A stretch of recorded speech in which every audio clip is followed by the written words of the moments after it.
Let's discuss Rule 144 and Rule 144A today. They actually go quite hand in hand, with a similar name. Some people get intimidated by this topic, but it's really not that bad. So let's unpack it. So it specifically governs the sale of restricted and control stock. Restricted stock is stock acquired in a private placement. That could be acquired in under the USA, the private placement is like up to 10 retail clients, no commission gathered. And then they have it's not for immediate resale. Then you have like the federal 506B, 506C, right? So any of those stock that's unregistered, and let's say you acquire it in a private placement, or let's say could be in an employee benefit plan or something like that, then that's where the restricted portion would come in. And then control stock has to do with stock that's owned by someone who's an officer of the firm, director of the firm, or more than 10% owner of the firm. So more than 10% shareholder. So now, when it comes to the restricted stock, that has the holding period limitation, not the volume limitation. The holding period limitation is 6 months.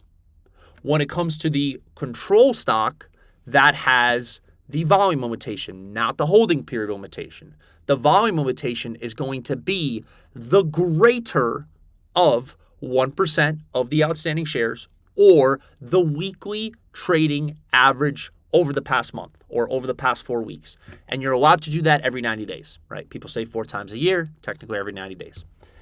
Now, what if it's both? What if you're an officer or director of a company that has unregistered stock, or you're more than 10% shareholder, right? Then you'd have both limits. You'd have both limits, right? And you would announce your intention to sell those shares via Form 144 filed through SEC's EDGAR system, right?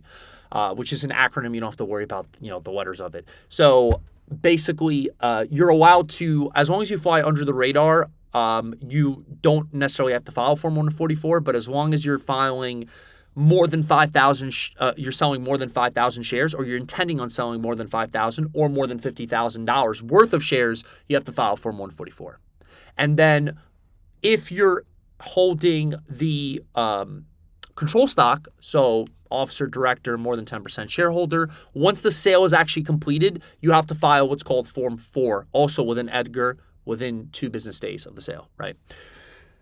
Now, how do you get away with not having the holding periods or the volume limitation? That has to do with Rule 144A. That's if you sell it to a qualified institutional buyer. Not to be confused with a qualified client or qualified purchaser. We'll address that in another video. With QIB, it's an institution with $100 million or more in investable assets. So they can fend for themselves. That's why you can sell your control restricted stock without the holding period or volume limitations to the QIBs without having the holding period or volume limitation. So just to reiterate one more time, Rule 144, control stock, restricted stock.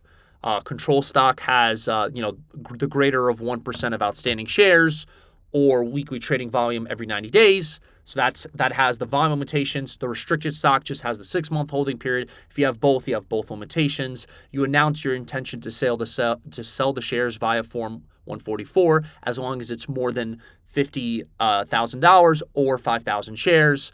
You can get away with no holding period, no volume limitations if you sell it to a qualified institutional buyer. So, and also don't forget Form 4.